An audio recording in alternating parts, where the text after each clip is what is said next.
Kyle, are you of the belief that if each player can make progress, make strides, that it can add up and help the team kind of make a step forward? Of course, because everybody has to carry their own weight.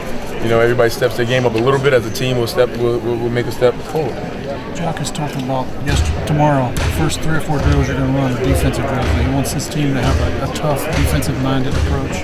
Is that something that can help, make strides?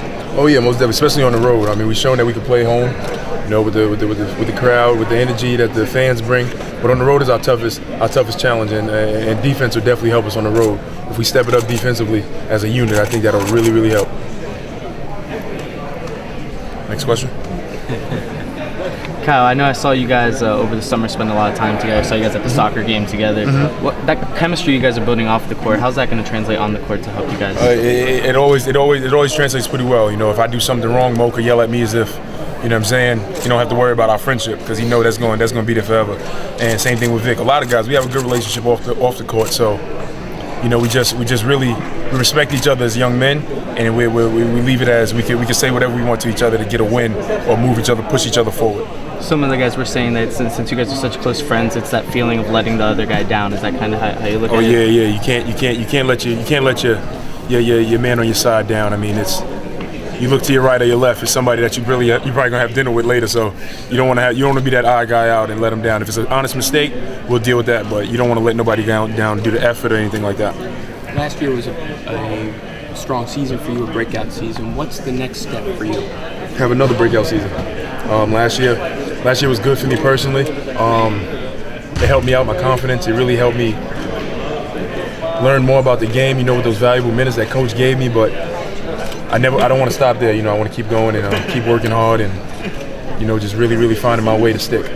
You've said that it's time to stop using, you're not a young team anymore, you're not inexperienced, you've got the experience, you've been through tough situations. It's time to kind of take the next step now as a group? We have to. We got to play some people say we got to play some ball this year. We got to come out and really show strides, and I think we are using the young excuse is not going to get us by this year, If you go by the age, we are young, but you got to think Tobias is younger than me, but he's older than me in the league. So I look up to him sometimes, you know what I'm saying? So we can't go by age because our age differs so crazy. And I think the experience on the court is what we need to be judged by, and I think we have enough to, push forward. On that point, can leadership? Everyone's kind of been talking about how Victor is going to take over the leadership role. Seeing how different guys are different ages, different developments of their game, different experience levels, how can you get leadership from different guys and from different areas? Can different guys step up? Yeah, most definitely. I mean, that's what we're gonna have to do. We're gonna have to pick each other up in different areas. We don't have that guy on the team to be vocal at all times, And I mean, in the practice, if it's a lackadaisical practice, maybe my energy could pick it up. If something has to be said, maybe Victor could say something. If you want somebody to lead by example, you look over Tobias because he's always working hard. It's things like that. So we're gonna have to help each other, to move forward like we all want to do as a team.